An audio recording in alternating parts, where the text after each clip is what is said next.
બોલો, આ તો એવું થયું કે ઉલટા ચોર કોતવાલને દંડે।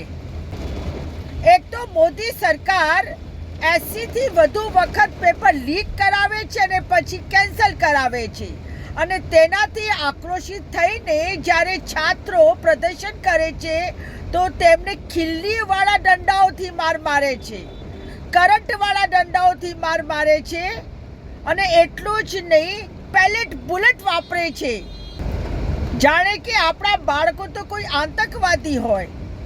અને દંડા મારવાના તો કેવા, માથા ઉપર, સીધા માથા ઉપર, માથું ફૂટી જાય એવા દંડા મારે છે, અને સાથે સાથે પોલીસ પોતે પથ્થરો ફેંકી રહી છે। આમ શાહના ગુંડાઓ જે સફેદ કપડામાં દેખાય છે, જે સિવિલ ડ્રેસમાં દેખાય છે, તેમના હાથમાં પોલીસના દંડાઓ છે, અને એ ગુંડાઓ શાંતિપૂર્ણ પ્રદર્શન કરતા બાળકો ઉપર ધોલાઈ કરે છે, ધીબી કાઢે છે। અને એના વિરોધમાં જ્યારે રાહુલ ગાંધી વડાપ્રધાનના ઘરની આગળ પ્રદર્શન કરે છે તો તેમને પણ ઘાયલ કરી દેવામાં આવે છે અને ઢસડીને તેમને લઈ જવામાં આવે છે।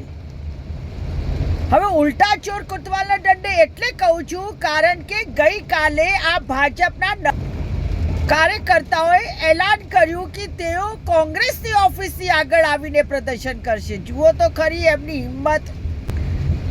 ગુજરાત પ્રદેશ કોંગ્રેસ સમિતિના પ્રમુખ અમિત ચાવડાજીએ પણ એમનું પ્રતિકાર કરવા માટે નક્કી કર્યું કે એ પણ જેપી ચોકમાં જશે અને ત્યાં પ્રદર્શન કરશે। એવામાં અમિત ચાવડાની આગેવાનીમાં જે કોંગ્રેસના કાર્યકર્તાઓ હતા એમનું અને પોલીસનું ઘર્ષણ થયું। સ્વયં એની અંદર અમિત ચાવડાને પણ ઢસડીને ઉચકીને લઈ ગયા, ટીંગાટોળી કરીને લઈ ગયા પોલીસવાળાઓ। આપ જોઈ શકો છો આ વિડીયોમાં।